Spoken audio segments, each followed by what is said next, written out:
భారత్ చేతిలో ఎన్నిసార్లు చావు దెబ్బలు తిన్నా పాకిస్తాన్కు బుద్ధి రావట్లేదు. డ్రోన్ దాడులతో కాశ్మీర్ సరిహద్దుల్లో పదే పదే భారత్పై రెచ్చగొట్టే చర్యలకు దిగుతోంది.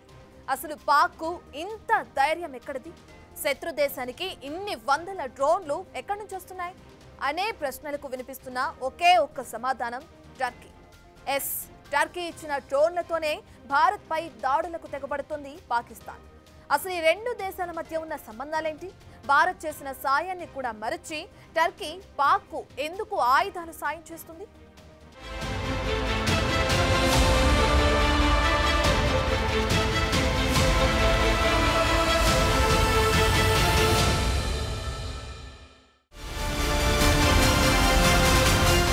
భారత్ చేసిన సాయానికి కృతజ్ఞత లేదు. ఆపదలు ఆదుకున్నారనే ఆలోచన లేదు. టర్కీ తన నీచబుద్ధిని బయటపెట్టుకుంది. ఆపదలో ఎంతో సాయం చేసిన ఇండియాని పూర్తిగా మర్చిపోయింది. భారత్ శత్రుదేశమైన పాకిస్తాన్తో చెట్టాపట్టాలేసుకుని షో చేయడమే కాదు, పాక్కు సైనిక సాయం కూడా చేస్తుంది టర్కీ. విమానాల్లో డ్రోన్లు, మిసైళ్లతో పాటు ఇతర ఆయుధాల సామగ్రిని పాక్కు సరఫరా చేసింది. టర్కీ ఇచ్చిన డ్రోన్లని పాక్ భారత్పై ప్రయోగిస్తూ ఉన్న ఇండియన్ ఆర్మీ వాటిని బూడిద చేస్తుంది. మన దగ్గరున్న బలమైన ఎయిర్ డిఫెన్స్ సిస్టమ్స్ పాక్ డ్రోన్లను గాల్లోనే పేల్చేస్తున్నాయి. గురువారం పాకిస్తాన్ భారీ స్థాయిలో భారత్పై డ్రోన్ దాడులు చేసింది. దాదాపు 400 డ్రోన్లను ప్రయోగించింది. వాటన్నిటినీ భారత్ కూల్చేసింది. ఆ శకలాలను పరిశీలించగా అవన్నీ టర్కీ మేడ్ డ్రోన్లని తేలింది. అయితే 2023లో టర్కీలో భూకంపం వచ్చి ఆ దేశం పూర్తిగా నష్టపోయింది. ఆ సమయంలో ఆపరేషన్ దోస్త్ పేరిట భారత్ ఆర్మీని పంపి $8,45,000 విలువైన సామాగ్రిని అందజేసి రక్షణ చర్యలతో ఆదుకుంది. భారత్ చేసిన సాయాన్ని మరచి టర్కీ పాకిస్తాన్కు సాయం చేయడంపై విమర్శలు వస్తున్నాయి. చేసిన సాయానికి కృతజ్ఞత చూపకపోయినా పర్వాలేదు, కానీ ద్రోహం చేయడం ఎంతవరకు కరెక్ట్ అనే ప్రశ్నలు వస్తున్నాయి. ఇప్పుడు టర్కీ చేస్తుంది అదే. ఆ దేశంలో భారీ భూకంపం సంభవించినప్పుడు సాయం ప్రకటించిన తొలి దేశం భారత్. ఆపరేషన్ దోస్త్ పేరిట భారీగా మానవతా సాయాన్ని అందించింది. బాధితులకు ఆహారం, మందులు సరఫరా చేయడానికి ప్రత్యేకంగా కిసాన్ డ్రోన్లను పంపింది ఇండియన్ గవర్నమెంట్. అప్పుడు మనం మానవత్వాన్ని చూపితే దాన్ని మరచి భారత్పై దాడికి పాకిస్తాన్కు డ్రోన్లను పంపింది. టర్కీ అధ్యక్షుడు ఎర్డోగాన్కు ముందు నుంచి భారత్ అంటే విపరీతమైన ద్వేషముంది. కాశ్మీర్ అంశంలోనూ ఎర్డోగాన్ అనేకసార్లు అంతర్జాతీయ వేదికలపై భారత్పై విమర్శలు గుప్పించారు. పహల్గామ్ ఉగ్రదాడి జరిగిన తర్వాత ప్రపంచ దేశాలన్నీ టెర్రరిస్ట్ అటాక్ ని ఖండించాయి. ఇదే సమయంలో పాక్ ప్రధాని షెహబాజ్ షరీఫ్ ని కలిశారు ఎర్డోగాన్. పాకిస్తాన్కు వత్తాసు పలికారు. పహల్గామ్ దాడిని ఖండించలేదు సరికదా, టెర్రరిస్టుల చేతిలో ప్రాణాలు కోల్పోయిన అమాయక టూరిస్టుల కుటుంబాలకు సానుభూతి కూడా వ్యక్తం చేయలేదు. పైగా పహల్గామ్ ఉగ్రదాడి జరగగానే పాకిస్తాన్పై భారత్ దాడి చేస్తుందని టర్కీ ముందే ఊహించింది. ప్రపంచమంతా భారత్కు సంఘీభావం తెలుపుతున్న టైంలో 6 సైనిక విమానాల్లో పాక్కు ఆయుధాలను పంపింది ఎర్డోగాన్ ప్రభుత్వం. టర్కీకి చెందిన C-130 ఈ హెర్క్యులస్ విమానం ఏప్రిల్ 28న పాకిస్తాన్లో దిగిన విషయాన్ని అంతర్జాతీయ ఎయిర్ ఇంటెలిజెన్స్ సంస్థలు గుర్తించాయి. అయితే ఇంధనం నింపుకునేందుకే తమ యుద్ధ విమానం అక్కడ దిగిందని ప్రకటించి తప్పించుకునే ప్రయత్నం చేసింది టర్కీ. తర్వాత ఓ యుద్ధ నౌకను కూడా కరాచీ పోర్టుకు పంపింది. ఇప్పుడు టర్కీ పంపిన డ్రోన్లని భారత్పై ప్రయోగిస్తుంది పాకిస్తాన్. పహల్గామ్ దాడి జరిగిన తర్వాత ముస్లిం దేశాలు టర్కీ, అజర్బైజాన్ మాత్రమే పాకిస్తాన్కు మద్దతుగా నిలిచాయి. పాకిస్తాన్, టర్కీ మధ్య దశాబ్దాల క్రితం నుంచే సంబంధాలున్నాయి. టర్కీ స్వాతంత్ర్య యుద్ధం సమయంలో ప్రస్తుత పాకిస్తాన్ ప్రాంతంలోని వారు ఒట్టోమన్ సామ్రాజ్యానికి ఆర్థిక సాయం అందించారు. ఈ సాయమే టర్కీలో పాకిస్తానీలపై సానుకూల దృక్పథాన్ని సృష్టించిందంటారు. పైగా రెండు దేశాలు ముస్లిం బహుళ జనాభా కలిగి ఉన్నాయి. బ్రిటిష్ రాజులోని ముస్లింలు ఒట్టోమన్ సుల్తాన్ను ఇస్లాం ఖలీఫాగా గౌరవించారు. ఇది రెండు దేశాల మధ్య మతపరమైన సంబంధాలు బలపరిచింది.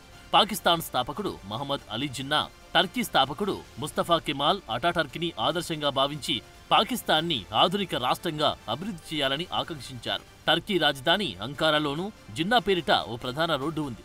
అలాగే పాకిస్తాన్లోనూ అటాటర్క్ పేరిట రోడ్లున్నాయి. పాక్లో ఒట్టోమన్ శైలిలో టర్కీ ఓ మసీదును కూడా నిర్మించింది. 1950లలో పాక్, టర్కీ అమెరికా బ్లాక్లో భాగంగా ఉండి కమ్యూనిజానికి వ్యతిరేకంగా సహకరించాయి. 1951లో ఈ రెండు దేశాల మధ్య శాశ్వత స్నేహ ఒప్పందం కుదిరింది. 1954లో టర్కీ, పాకిస్తాన్ స్నేహం, సహకార ఒప్పందంతో రక్షణ సంబంధాలు బలపడ్డాయి. ఈ మధ్యకాలంలో రెండు దేశాలు రక్షణ రంగంలో సహకారాన్ని మరింత బలోపేతం చేశాయి. టర్కీ డ్రోన్లు, మిసైళ్లు, యుద్ధ నౌకలు సరఫరా చేసింది. అదేవిధంగా 5th జనరేషన్ ఫైటర్ జెట్ అభివృద్ధిలోనూ రెండు దేశాలు పరస్పరం సహకరించుకుంటున్నాయి. ఉమ్మడి సైనిక విన్యాసాలు కూడా నిర్వహించాయి. టర్కీ పాకిస్తాన్కు ఆయుధాలు సరఫరా చేయడమే కాదు, పాకిస్తాన్ F-16 యుద్ధ విమానాల అప్గ్రేడేషన్లు టర్కీకి సహకరిస్తుంది. అంతేకాదు పాకిస్తాన్ ఎయిర్ ఫోర్స్ టర్కీ పైలట్లకు ట్రైనింగ్తో పాటు సాంకేతిక సహకారం అందిస్తుంది.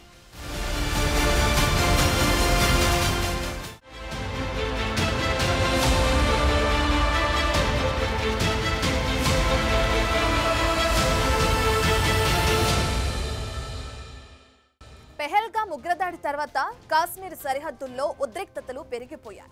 ఈ సమయంలో పాకిస్తాన్ సైనిక సామర్థ్యాలు బలహీనంగా ఉన్నాయని రిపోర్టులు సూచించాయి. ఇలాంటి పరిస్థితుల్లో టర్కీ పాక్కు సైనిక సాయం చేసింది. అయితే రక్షణ రంగంలో టర్కీ పాకిస్తాన్ దీర్ఘకాల భాగస్వామ్యాన్ని కలిగి ఉన్నాయి. అందువల్లే పాక్ ఆయుధాలు, డ్రోన్లు, యుద్ధ నౌకలు, డిఫెన్స్ టెక్నాలజీని సప్లై చేస్తుంది టర్కీ. చైనా తర్వాత టర్కీనే పాక్కు ముఖ్యమైన ఆయుధ సప్లయర్గా మారింది. గత 5 ఏళ్లలో టర్కీ ఆయుధ ఎగుమతుల్లో 10% పాకిస్తాన్కే వెళ్లాయి. ఇప్పుడు కూడా టర్కీ డ్రోన్లతోనే భారత్పై దాడులు చేస్తుంది పాకిస్తాన్.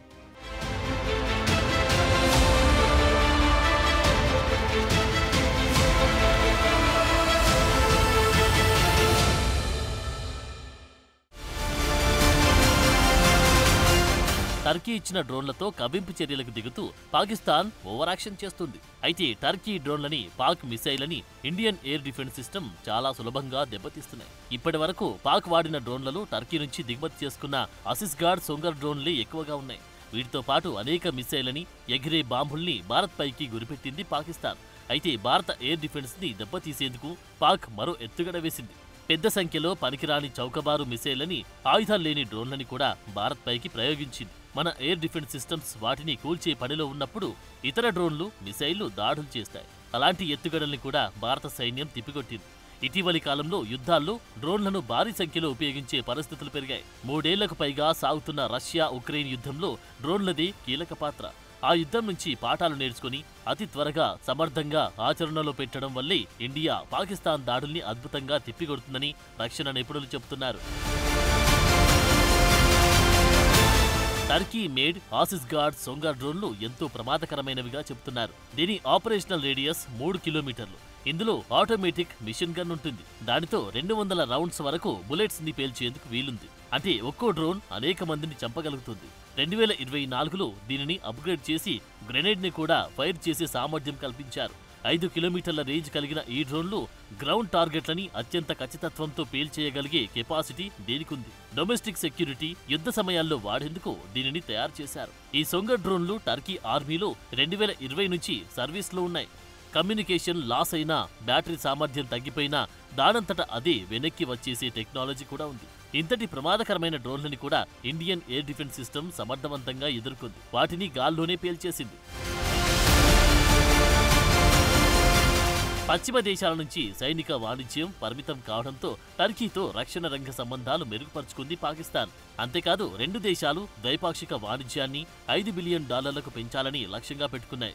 ఇందులో వాణిజ్యం, ఇంధనం, బ్యాంకింగ్ సహా ఇతర రంగాల్లో సహకారం ఉంది. టర్కీ అభివృద్ధి సంస్థ కూడా పాకిస్తాన్లో సామాజిక అభివృద్ధి ప్రాజెక్టుల్లో పెట్టుబడి పెడుతోంది. కాశ్మీర్ సమస్యపైన టర్కీ పాక్ మద్దతిస్తోంది.